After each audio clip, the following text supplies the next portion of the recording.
Hello friends, welcome to IICS platform. आज है 26 अगस्त और 26 अगस्त के करेंगे हम करंट अफेयर के MCQ। Without wasting our time lecture start करते हैं।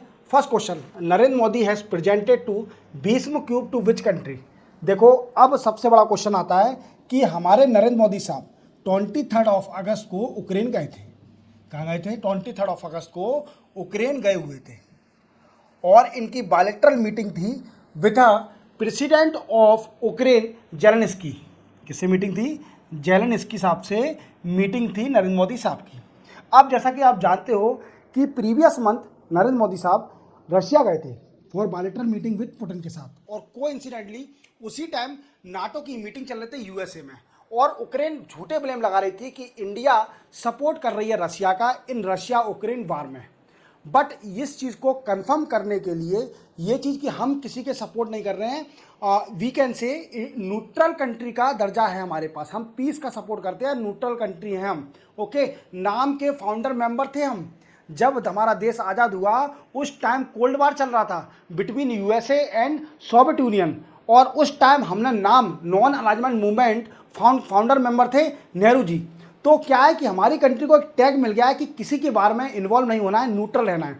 बट इस चीज़ का कंट्री नरेंद्र मोदी साहब ने उक्रेन जाते बोला, एक स्टेटमेंट दिया, बोला कि we are far away from war, we are not neutral, we are favour of peace. Peace का फेवर करते हैं हम न्यूट्रल नहीं हैं, हम वार से दूर रहते हैं। क्लियर? और उक्रेन साहब को एक 4 भीष्म क्यूब दिए। ये क्या है? तो इसका फुल फॉर्म जान लीजिए, भारत हेल्प इनिशिएटिव फॉर सहयोग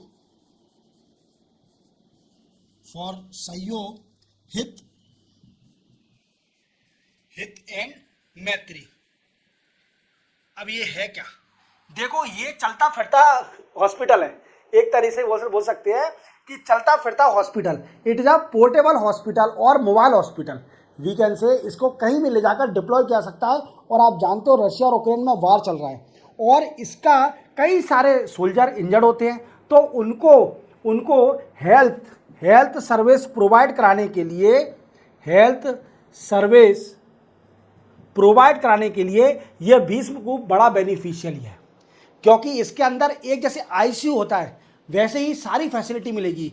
even this cube can generate its own we can say electricity और ऑक्सीजन। ये ऑक्सीजन भी जनरेट कर सकता है खुद की और इलेक्ट्रिसिटी भी जनरेट करता है, तो ये बड़ा ही बेनिफिशियल है और ये इंडिजीनियस है। It is a India indigenous, और उक्रेन को इंडिया ने दिया है कितने?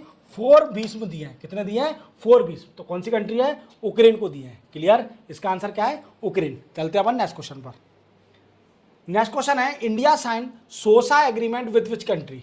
अभी आप देखिए कि ये डिफेंस मिनिस्टर है, क्या नाम है इनका?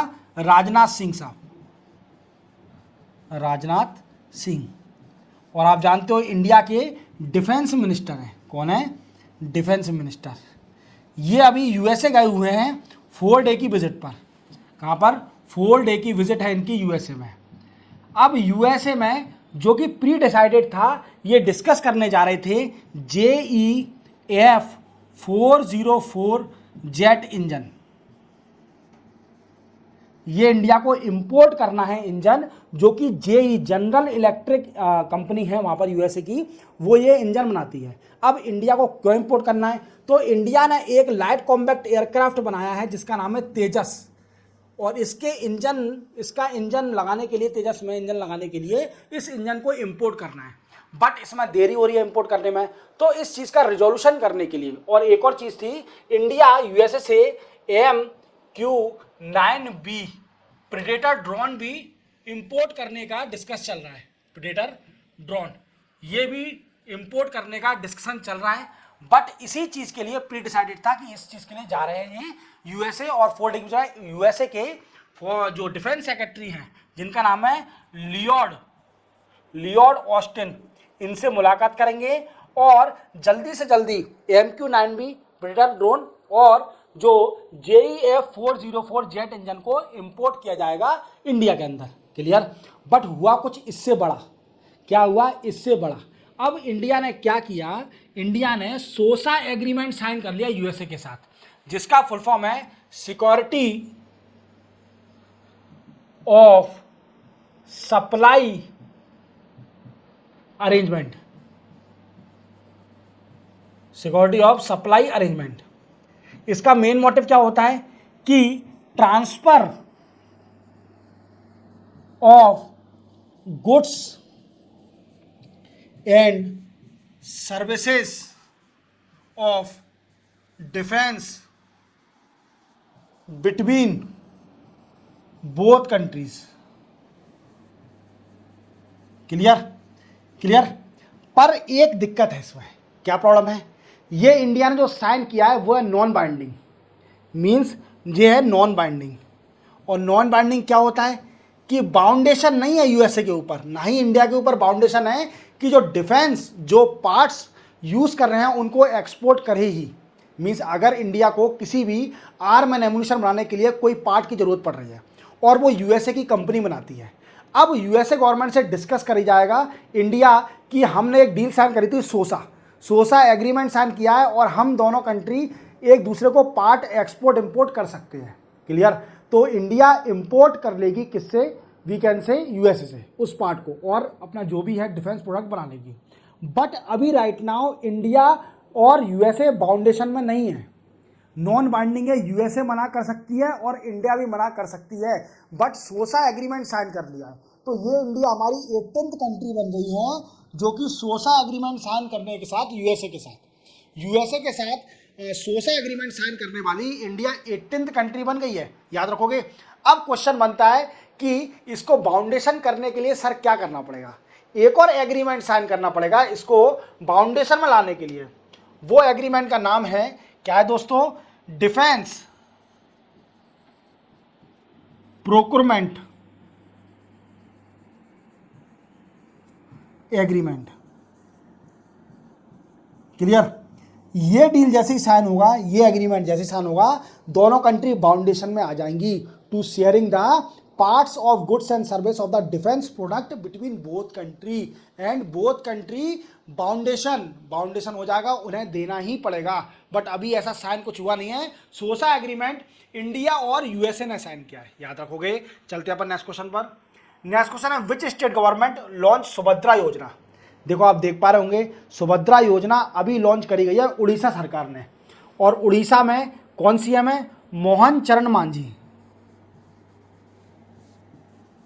मोहन चरण मांझी उड़ीसा के सीएम है, और इन्होंने अभी एक स्कीम चालू करी है जिसका नाम है सुभद्रा योजना। ये सुभद्रा योजना क्या करेगी, इसमें सबसे पहला पॉइंट है कि जो महिला हैं, वुमेन हैं 21 से लेकर 60 ईयर तक की, उन महिलाओं को 50,000 रुपये का कूपन मिलेगा, 50,000 का कूपन दिया जाएगा फॉर रेजिंग फैमिली की देखभाल करने के लिए 50,000 का कूपन दिया जाएगा। पहला तो ये पॉइंट है। दूसरा क्या दिया जाएगा, दूसरा महिलाओं को 50,000, दूसरा 10,000 रुपीज पर एनम दिया जाएगा महिलाओं को टू 1 करोड़ वुमेन। क्लियर। और ये 10,000 दो इंस्टॉलमेंट में दिया जाएगा, एक दिया जाएगा 5,000 और दूसरा दिया जाएगा इंस्टॉलमेंट 5,000, मींस 6 मंथ में ये दिया जाएगा। याद रखोगे। तो देख रहे हो आप, हर स्टेट रेवड़ी बांटने को तैयार है, हर स्टेट बिना वजह की रेवड़ी बांटे जा रही है, वुमेन के नाम पर रेवड़ी बांटे जा रही है। क्लियर। तो आप देखिए हर, और अच्छा है, ठीक है, इंडिया में पैसा भी आ गया है तो थोड़ा होना चाहिए, पैसा देना चाहिए सरकार को भी, क्योंकि वो पैसा भी तो पब्लिक का ही है। ठीक है। तो ये है स्कीम किसने करी है, उड़ीसा सरकार ने स्टार्ट करी है। क्लियर, सुभद्रा योजना, याद रखोगे। चलते हैं नेक्स्ट क्वेश्चन पर। Which country provide anti submarine sonobuoy to India. देखो अभी मैंने आपको बताया था कि डिफेंस मिनिस्टर जो कि हमारे राजनाथ सिंह साहब हैं, वो 4 दिन की विजिट पर गए हैं यूएसए, और उनकी मुलाकात किससे हुई, डिफेंस सेक्रेटरी जो कि लियोड ऑस्टिन है, और इन्होंने कई सारे एग्रीमेंट साइन किए डिफेंस से रिलेटेड, जैसे सोसा एग्रीमेंट। क्लियर। अब इसी के साथ एक और एग्रीमेंट साइन किया है कि एंटी सबमरीन इंडिया इंपोर्ट करेगी फ्रॉम यूएसए, जिसका नाम है सोनोबॉय, सोनोबॉय यूएसए से इंपोर्ट किया जाएगा। क्लियर? यूएसए एक्सपोर्ट करेगी इंडिया को एंटी सबमरीन। अब ये कहेगा क्या, तो आप जानते हो जो एनिमी के सबमरीन होते हैं जो अंडर वाटर चलते हैं या वाटर के ऊपर चलते हैं उनको डिस्ट्रॉय करेगा। क्लियर? Anti submarine. और ये डील कितने की है, तो ये डील है दोस्तों 52.8 बिलियन डॉलर की। याद रखोगे, इसकी कॉस्ट है 52.8 मिलियन डॉलर। क्लियर? याद रखोगे। चलते अपन नेक्स्ट क्वेश्चन पर। नेक्स्ट क्वेश्चन है second India Singapore ministerial round table held with place. देखो फर्स्ट तो इंडिया में हुई थी, अभी इसकी इंडिया सिंगापुर मिनिस्ट्रियल कॉन्फ्रेंस चल रही है, राउंड टेबल कॉन्फ्रेंस। और इसमें जाएंगे पीयूष गोयल, हमारे निर्मला सीतारमन जो फाइनेंस मिनिस्टर हैं, okay, and then external affair minister S Jaishankar साहब। ये तीनों मीटिंग करेंगे सिंगापुर के साथ और ये सिंगापुर में होनी है। सेकंड जो होनी है, पहली इंडिया में हुई थी और सेकंड होनी है सिंगापुर में। अब सिंगापुर के लिए इतना क्यों हो रहा है, ऐसा क्या है सिंगापुर में, क्योंकि सिंगापुर बहुत एक स्ट्रेटेजिकली इंपॉर्टेंट कंट्री है फॉर इंडिया। इंडिया के लिए सिंगापुर एक बहुत स्ट्रेटेजिकली इंपॉर्टेंट कंट्री है। क्यों? क्योंकि अगर देखा जाए तो सबसे ज़्यादा फॉरेन डायरेक्ट इन्वेस्टमेंट सिंगापुर से आता है इंडिया में। अगर मैं आपको डेटा बताऊं 2023 और 24 का, तो हमको एक साल में सिंगापुर का foreign direct investment approximately 11.77 billion dollar आया है। देख रहे हो आप कितना फॉरेन डायरेक्ट इन्वेस्टमेंट आया है। और आप जानते हो foreign direct investment long term तक का होता है। क्लियर? और वो बेनिफिशियल होता है कंट्री के लिए। एफआईआई तो वो शॉर्ट टर्म का रहता है, वो कभी भी उड़ जाएगा, ओवरनाइट है वो तो। एफएफआई फॉरेन इंस्टीट्यूट इन्वेस्टर तो ओवरनाइट होता है, पर फॉरेन डायरेक्ट इन्वेस्टमेंट वो होता है लॉन्ग टर्म तक का। कितना होता है? लॉन्ग टर्म तक का। और अगर देखा जाए तो डेटा कितना है, 2023-24 एक साल का डेटा देखा जाए तो सिंगापुर ने कम से कम 11.77 बिलियन डॉलर एफडीआई आई है सिंगापुर से इंडिया के अंदर। तो ये बहुत बड़ा अचीवमेंट है इंडिया के लिए, याद रखोगे। और इंडिया सिंगापुर जो है वो सिक्स्थ लार्जेस्ट ट्रेड पार्टनर है इंडिया की। सिक्स्थ लार्जेस्ट ट्रेड पार्टनर है इंडिया की, याद रखोगे। और अगर देखा जाए तो आसियान कंट्रियों से ट्रेड में सिर्फ सिंगापुर का इंडिया के साथ जो ट्रेड रिलेशन है, सिर्फ सिंगापुर का आसियान में 29% शेयर है। देख रहे हो आप, 29% share out of total ASEAN trade with India. Singapore 29% trade approximately out of ASEAN country, क्योंकि Singapore is also a member of ASEAN regional group. Clear? तो ये कहाँ हो रही है? सिंगापुर में मीटिंग हो रही है। चलते हैं नेक्स्ट क्वेश्चन पर। नेक्स्ट क्वेश्चन है what is bio ई3 recently seen news. अब देखो, अभी सरकार ने एक नई पॉलिसी निकाली है, बायोटेक्नोलॉजी पॉलिसी। और इसका है बायोटेक्नोलॉजी, फुल फॉर्म क्या है? Biotechnology economy, environment, employment. Clear? और इसका पॉलिसी का मेन एम है to enhance biotechnology research and development. आप देखते हो कि बायोटेक्नोलॉजी अभी एक नई टेक्नोलॉजी है और इस पर रिसर्च करना एक बड़ा ही मेजर रोल प्ले कर रही है। और इंडिया में इकोनॉमी में ग्रोथ हो सकती है, एनवायरनमेंट में और एम्प्लॉयमेंट में भी ग्रोथ हो सकती है अगर बायोटेक्नोलॉजी में इनोवेशन और टेक्नोलॉजी रिसर्च हो तो इसी वजह से इंडिया ने एक नई पॉलिसी निकाली है जिसको बोलते हैं बायो ई3। क्लियर? चलते हैं नेक्स्ट क्वेश्चन पर। नेक्स्ट है GAIL and which company established 500 KTA bio ethylene plant in India. अब ये पूछ रहा है, दो कंपनियां हैं, एक तो अपनी है गैस ऑथोरिटी ऑफ इंडिया, ठीक है, limited. Gas authority of India limited company ने किस कंपनी के साथ टायर अप करा है और वो सेटअप करेंगे 500 KTA bio ethylene plant in India. Clear? और वो कंपनी है दोस्तों पेट्रोन। कौन सी कंपनी है? पेट्रोन। और ये कंपनी में अगर देखा जाए तो 50-50% का शेयर रहेगा दोनों कंपनी का। दोनों कंपनी का 50-50% का शेयर रहेगा, गेल कंपनी का और पेट्रोन कंपनी का, याद रखोगे। चलते अपन नेक्स्ट क्वेश्चन पर। Where is Dambulla dam recently seen news. देखो आप देख पा रहे हो कितना सुंदर डैम है, और इसके बारे में अभी ईस्टर्न बांग्लादेश, आप जान रहे हो बांग्लादेश में पॉलिटिकल इनस्टेबिलिटी चल रही है, और ईस्टर्न बांग्लादेश में बाढ़ भी आई थी, फ्लड आया था। क्या आया था? ईस्टर्न बांग्लादेश में फ्लड आया था, और बांग्लादेश की जो हायर अथॉरिटी और लोग बाग हैं उन्होंने ब्लेम लगाया था इस डैम के ऊपर, दम्बुल डैम, जो कि त्रिपुरा में लोकेटेड है। दम्बुल डैम कहाँ है? त्रिपुरा में लोकेटेड है। इसके ऊपर ब्लेम लगाया कि इस डैम के कारण ईस्टर्न बांग्लादेश में बाढ़ आई थी। अभी राइट नाउ जो हमारे एस जयशंकर साहब है, एक्सटर्नल अफेयर मिनिस्टर, उन्होंने डिनाई कर दिया, ये बोल दिया कि ये रीज़न गलत है, इस डैम के कारण फ्लड नहीं आया है। कहाँ पर? ईस्टर्न बांग्लादेश में। बांग्लादेश झूठ बोल रही है, बांग्लादेश गलत प्रोडिक्शन लगा रही है, कुछ अच्छा प्रोडिक्शन लगाए। क्लियर? चलते अपन नेक्स्ट क्वेश्चन पर। कहाँ पर? त्रिपुरा में, याद रखना। Which bank launch Avni saving account for women. अब ये पूछ रहा है कि अवनी सेविंग अकाउंट एक बैंक है, उसने एक नया अकाउंट खोलना स्टार्ट किया है वुमेन के लिए, सेविंग अकाउंट, जिसका नाम रखा है अवनी सेविंग अकाउंट। और ये उन वुमेन के लिए है जो कि फाइनेंशियली स्ट्रांग है। ये अकाउंट उन वुमेन के लिए है जो कि फाइनेंशियली स्ट्रांग है। और इस अकाउंट में क्या होगा दोस्तों? इस अकाउंट के अंदर डेबिट कार्ड मिलेगा, और एयरपोर्ट लाउंज मिलेगा।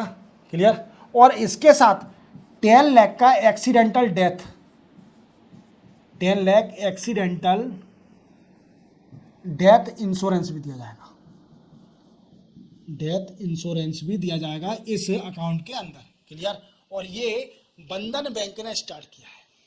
और इसमें एक और चीज़ याद रखना, एक कंडीशन भी लगा दिया है, क्वार्टरली आपको मिनिमम अकाउंट 25,000 इस अकाउंट में रखना पड़ेगा। मतलब आप जीरो बैलेंस अकाउंट नहीं है ये है 25,000 रुपीज़ आपको कम से कम मिनिमम इसमें अकाउंट रखना पड़ेगा, इतना पैसा। तो देख रहे हो आप, ये सबसे बड़ा गंदा रीज़न है। मेरा एक अकाउंट है HDFC में, उसमें 10,000 रुपये मिनिमम रखने ही पड़ते हैं, और वो मुझे कभी कभी इमरजेंसी में ज़रूरत पड़ती है, पैसे जाते हैं यार। मतलब है तो मेरे पे 4-5 अकाउंट, बट वो अकाउंट मतलब क्या बताऊँ अब। ठीक है, चलो चलते हैं अपन नेक्स्ट क्वेश्चन पर। Shikhar Dhawan sports player belong to which game. देखो शिखर धवन को तो आप जानते हो, बच्चा बच्चा जानता होगा। शिखर धवन कौन है? कि आप जानते हो क्रिकेटर थे, ओपनिंग करते थे इंडियन टीम में, और इनको गब्बर भी बोला जाता था। क्या बोला था? गब्बर। और अच्छे प्लेयर थे, अच्छे बैटर थे, अच्छा नाम कमाया, रोहित शर्मा के साथ ओपनिंग करते थे। क्लियर?